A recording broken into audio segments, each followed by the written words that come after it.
বৈষম্য বিরোধী আন্দোলন চলাকালে রাজধানীর মোহাম্মদপুরে মুদি দোকানি আবু সায়েদকে গুলি করে হত্যার অভিযোগে করা মামলায় গ্রেফতার পুলিশের সাবেক আইজিপি চৌধুরী আব্দুল আল মামুনের ৮ দিনের রিমান্ড মঞ্জুর করেছেন আদালত। সকালে ঢাকা মেট্রোপলিটন ম্যাজিস্ট্রেট আক্তারুজ্জামান এই আদেশ দিয়েছেন। এদিন সকাল ৬টা ৪৫ তাকে আদালতে আনা হয়। মামলার সুষ্ঠু তদন্তের জন্য তাকে ১০ দিনের রিমান্ডে নিতে আবেদন করে পুলিশ।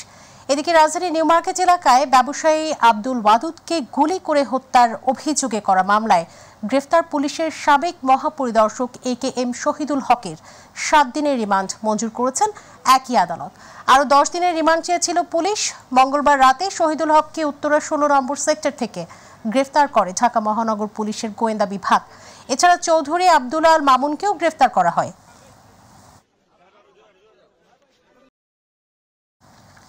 ঢাকা জেলার অতিরিক্ত পুলিশ সুপার আব্দুল্লাহ হিল কাফিকে হাজারীবাগ থানার অপহরণ মামলায় ৮ দিনের রিমান্ড মঞ্জুর করেছেন আদালত। সকাল ৬টা ৪৫ আদালতে আনা হয় তাকে। এ সময় মামলার সুষ্ঠু তদন্তের স্বার্থে ১০ দিনের রিমান্ডে নিতে আবেদন করে পুলিশ। শুনানি শেষে ঢাকার মেট্রোপলিটন ম্যাজিস্ট্রেট আক্তারুজ্জামান ৮ দিনের রিমান্ডের আদেশ দেন। এর আগে সোমবার কাফির বিরুদ্ধে মরদেহ পুড়িয়ে ফেলার অভিযোগে আশুলিয়া থানায় একটি মামলা এবং হাজারীবাগ থানায় একটি মামলা দায়ের হয়। সোমবার বিমানবন্দর থেকে ডিবি পুলিশ কাফিকে আটক করে। গত ৫ আগস্ট ঢাকার আশুলিয়ায় ছাত্র জনতাকে হত্যার পর আগুনে পুড়িয়ে ফেলার ঘটনায় সংশ্লিষ্ট থাকার অভিযোগ রয়েছে তার বিরুদ্ধে।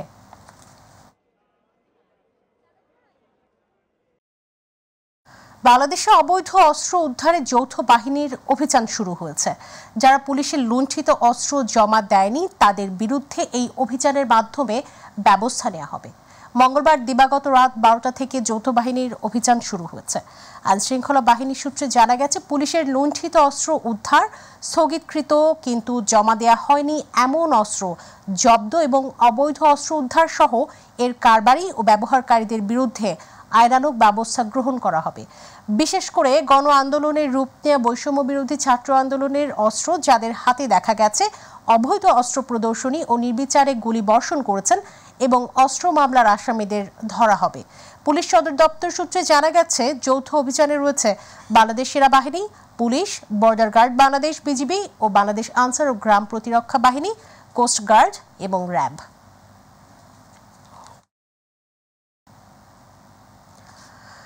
ডায়মন্ড ওয়ার্ল্ডের ব্যবস্থাপনা পরিচালক দিলীপ কুমার আগরওয়ালাকে গ্রেফতার করা হয়েছে। মঙ্গলবার রাতে রাজধানীর গুলশানে অভিযান চালিয়ে তাকে গ্রেফতার করে পুলিশের elite force rapid action battalion র্যাবের সদস্যরা। এদিকে রাজধানী সহ বিভিন্ন জেলায় নামমাত্র শোরুম দিয়ে ডায়মন্ডের বদলে উন্নত মানের কাচের টুকরো বিক্রি এবং স্বর্ণ ও হীরা চোরাচালানের অভিযোগে ডায়মন্ড ওয়ার্ল্ডের ব্যবস্থাপনা পরিচালক দিলীপ কুমার আগরওয়ালা এবং এর স্বার্থ সংশ্লিষ্ট ব্যক্তিদের বিরুদ্ধে অনুসন্ধান শুরু করেছে সিআইডির ফিনান্সিয়াল ক্রাইম ইউনিট। মঙ্গলবার সিআইডির মিডিয়া বিভাগ জানিয়েছে, ডায়মন্ড ওয়ার্ল্ডের ব্যবস্থাপনা পরিচালক দিলীপ কুমার আগরওয়ালার বিরুদ্ধে বিদেশ থেকে চোরাচালানের মাধ্যমে স্বর্ণ ও হীরা আমদানির নামে বিদেশে অর্থ পাচার, প্রতারণা ও জালিয়াতির আশ্রয় নিয়ে বিভিন্ন জেলায় নামমাত্র শোরুমের মাধ্যমে প্রকৃত ডায়মন্ডের বদলে উন্নত মানের কাচের টুকরোকে প্রকৃত ডায়মন্ড হিসেবে বিক্রির অভিযোগ রয়েছে।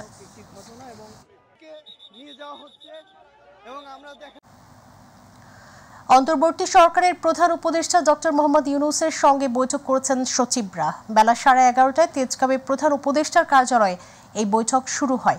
প্রধান উপদেষ্টার প্রেস উইং এই তথ্য জানিয়েছে। গত ৮ আগস্ট ডক্টর ইউনূসের নেতৃত্বাধীন অন্তর্বর্তীকালীন সরকার গঠনের পর এই প্রথমবারের মতো সচিবদের সঙ্গে বৈঠক করেছেন সরকার প্রধান। এবার এই বৈঠকের জন্য বিস্তারিত এজেন্ডা নেই। সচিবদের সঙ্গে বৈঠকে সারা দেশে প্রশাসনিক কাজগুলো কিভাবে দ্রুত স্বাভাবিক ধারায় আনা যায় এই সংক্রান্ত আলোচনা হওয়ার কথা রয়েছে।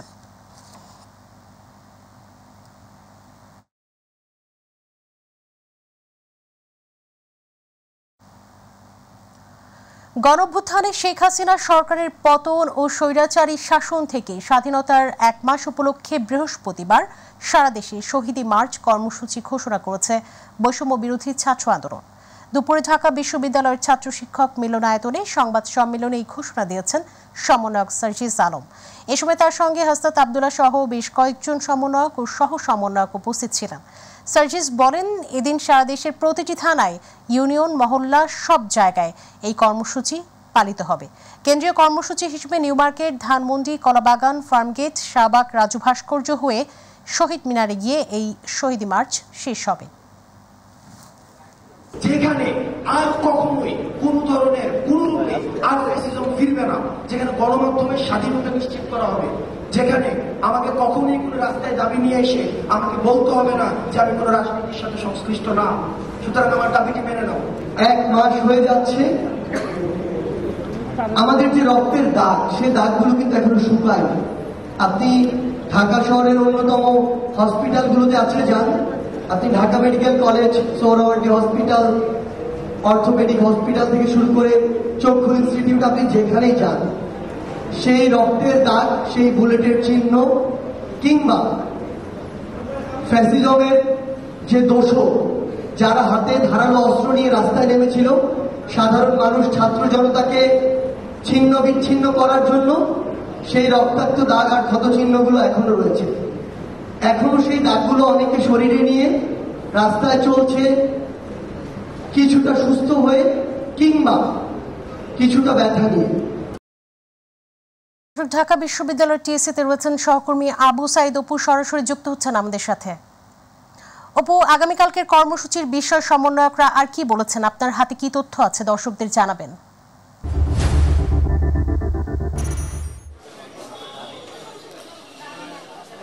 মুন, আপনাকে ধন্যবাদ। আপনার মাধ্যমে আমি দর্শকদেরকে জানাতে চাই, বৈষম্য বিরোধী ছাত্র আন্দোলনের যারা সম্পৃক্ত হয়েছিলেন এবং ছাত্র জনতার গণ অভ্যুত্থানের মাধ্যমে যে নতুন রাষ্ট্র সংস্কারের যে দৃঢ় প্রত্যয়, সেইটা প্রত্যয় নিয়ে কিন্তু এগোচ্ছে এই ছাত্র বৈষম্য বিরোধী ছাত্র আন্দোলন। এবং তারা তাদের দাবি যে বিশেষ করে এই ধকল কাটিয়ে উঠতে না কাটতেই যে বন্যার পরিস্থিতি, সেই পরিস্থিতি মোকাবেলা করার, অর্থাৎ সব কিছু মিলে তারা একটা খুব অস্বস্তিকর পরিস্থিতির মধ্যে ছিল। তারপরে তারা স্বপ্ন দেখছেন নতুন বাংলাদেশের, নতুন স্বপ্নের, যাতে করে আগামীতে একটি নতুন রাষ্ট্র গঠন হয়। সেই প্রেক্ষিতে কিন্তু আজকে টিএসসিতে কিন্তু বিভিন্ন গণমাধ্যম কর্মীদের সাথে সংবাদ সম্মেলন করেছেন বৈষম্য বিরোধী ছাত্র আন্দোলনের অন্যতম যে সমন্বয়কারী সার্জিস আলম। তিনি আমাদের গণমাধ্যম কর্মীদেরকে জানিয়েছেন যে আগামীকালকে ঠিক বিকেল 3টায় যে শহীদ যে মার্চ, সেটি তারা পালন করবেন এবং এটি রাজু ভাস্কর্য হয়ে নিউ মার্কেট, এরপর সায়েন্স ল্যাব, এরপর এলিফ্যান্ট রোড, তারপর আপনার পান্থপথ দিয়ে কারণ বাজার হয়ে আপনার শাহবাগ হয়ে তারপর রাজু ভাস্কর্য এসে শেষ হবে। এবং এর পরপরই কিন্তু কথা বলেন অন্যতম সমন্বয়কারী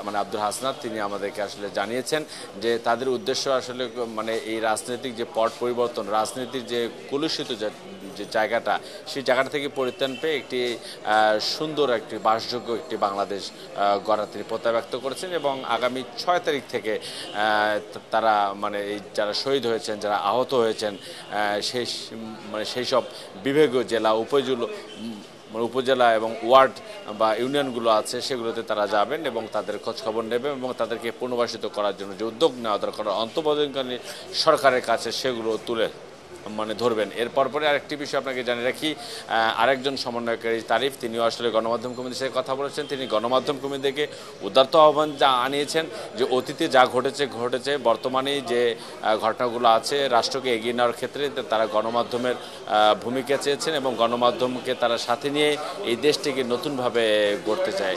অর্থাৎ যারা শহীদ হয়েছেন তাদের প্রতি যেমন সমবেদনা তাদের মধ্যে ছিল, তেমনি যে রাষ্ট্র গঠনের যে প্রক্রিয়া, সেটিও তো তাদের মধ্যে ছিল। পাশাপাশি যারা শহীদ হয়েছেন সেই সব শহীদদের প্রতি তাদের যে শ্রদ্ধাবোধ এবং তাদের যে পরবর্তীতে পুনর্বাসন করা এবং তাদেরকে দেখভাল করা, তাদের রাষ্ট্র দায়িত্ব নেওয়া, সেই বিষয়টি কিন্তু তারা এই গণমাধ্যমের সামনে সবাই যে সংবাদ সম্মেলন হয়েছে তারা সেখানে উপস্থাপন করেছেন। আরেকটি বিষয় একজন গণমাধ্যম কর্মী প্রশ্ন করেছেন যে শোনা যাচ্ছে যে তারা রাজনীতিতে আসবেন কিনা, তো তারা স্পষ্ট করে বলে দিয়েছেন সেটা জনগণই নির্ধারণ করবে যে ছাত্রদের আসলে রাজনীতিতে আসা উচিত কি না। তো আসলে এটাই ছিল মুন আমার কাছে টিএসসি থেকে সর্বশেষ খবর। মুন, অপু, ধন্যবাদ আপনাকে। দর্শক, টিএসসি থেকে যুক্ত ছিলেন আবু সাইদ অপু, সেখানকার সবশেষ তথ্য জানাচ্ছিলেন আমাদের। গাজীপুরে ঢাকা ময়মনসিংহ মহাসড়ক ও ঢাকা জয়দেবপুর আঞ্চলিক সড়ক অবরোধ করে বিক্ষোভ করেছেন পোশাক কারখানার চাকুরিচ্যুত ও চাকরি প্রত্যাশী শ্রমিকরা। এতে 2 ঘন্টা ওই মহাসড়কে যানবাহন চলাচল বন্ধ থাকে। সকালে বিক্ষুব্ধ শ্রমিকরা গাজীপুর মহানগরীর ভোগড়া বাইপাস ও সদর উপজেলার বাঘের বাজার, গাজীপুর পুলিশ লাইন এলাকায় কয়েকটি গার্মেন্টসের চাকুরিচ্যুত শ্রমিক ও বেকার যুবকরা ঢাকা ময়মনসিংহ মহাসড়ক অবরোধ করে বিক্ষোভ করে। এতে যানবাহন চলাচল বন্ধ হয়ে দীর্ঘ যানজটে ভোগান্তিতে পড়েন যাত্রীরা। এ ঘটনায় বেশ কিছু কারখানা ছুটি ঘোষণা করা হয়েছে।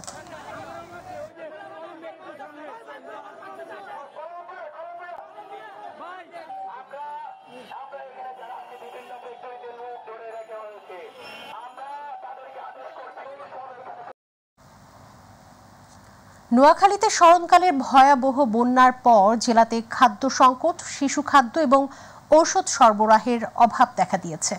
বেড়িবাঁধের কারণে পানি নামতে পারছে না বলেই এই জলাবদ্ধতা মনে করছে জেলার মানুষ। প্রতিনিধি ইশফাক আহমেদের রিপোর্ট, জানাচ্ছেন নুসরাত শারমিন। গেল কয়েকদিন আগে নোয়াখালীতে টানা বর্ষণে জেলার ৯টি উপজেলা এবং ৮টি পৌরসভার ২১ লাখ মানুষ পানিবন্দী হয়ে পড়ে।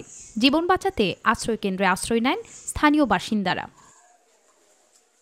জলাবদ্ধতা দূরীকরণে ধানশালেক ইউনিয়নে অতি দ্রুত বেড়িবাঁধ কেটে দেওয়ার দাবিতে মানববন্ধন করেন স্থানীয় এলাকাবাসী এবং সেই সাথে জেলা প্রশাসকের দৃষ্টি আকর্ষণ করেন তারা।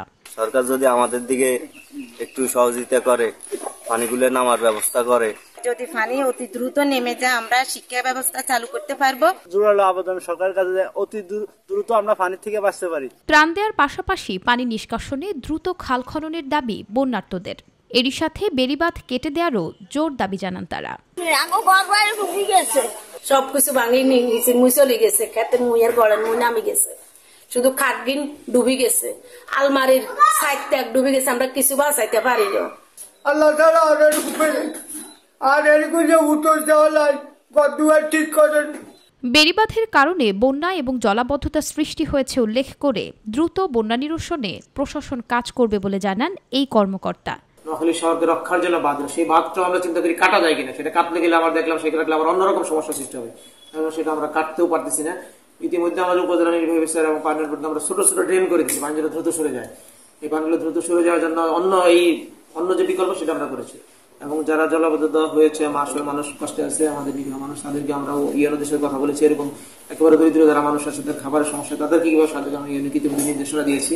খাল খনন করলে জলাবদ্ধতা দূর হয়ে দ্রুতই জনজীবনে স্বস্তি নেমে আসবে বলে মনে করেন সংশ্লিষ্টরা। নুসরাত শারমিন, মাই টিভি। ডেঙ্গু আক্রান্ত হয়ে আরও একজনের মৃত্যু হয়েছে বলে জানিয়েছে স্বাস্থ্য অধিদপ্তর। এ নিয়ে চলতি বছরে ৮৮ জনের মৃত্যু হলো। এছাড়া ডেঙ্গু আক্রান্ত হয়ে নতুন করে ৩৩৫ জন হাসপাতালে ভর্তি রয়েছেন বলেও জানানো হয়েছে। মঙ্গলবার স্বাস্থ্য অধিদপ্তরের হেলথ ইমার্জেন্সি অপারেশন সেন্টার ও কন্ট্রোল রুম থেকে পাঠানো প্রেস বিজ্ঞপ্তিতে এই তথ্য জানানো হয়। এতে বলা হয়েছে, আক্রান্তদের মধ্যে বরিশাল বিভাগে ৩৯ জন, চট্টগ্রাম বিভাগে ৮৭ জন, ঢাকা বিভাগে ৫৪ জন, ঢাকা উত্তর সিটি কর্পোরেশনে ৫২ জন, ঢাকা দক্ষিণ সিটি কর্পোরেশনে ৫৫ জন, খুলনা বিভাগে ৩৩ জন, ময়মনসিংহ বিভাগে ৫ জন, রাজশাহী বিভাগে ৯ জন এবং রংপুর বিভাগে রয়েছেন ১ জন।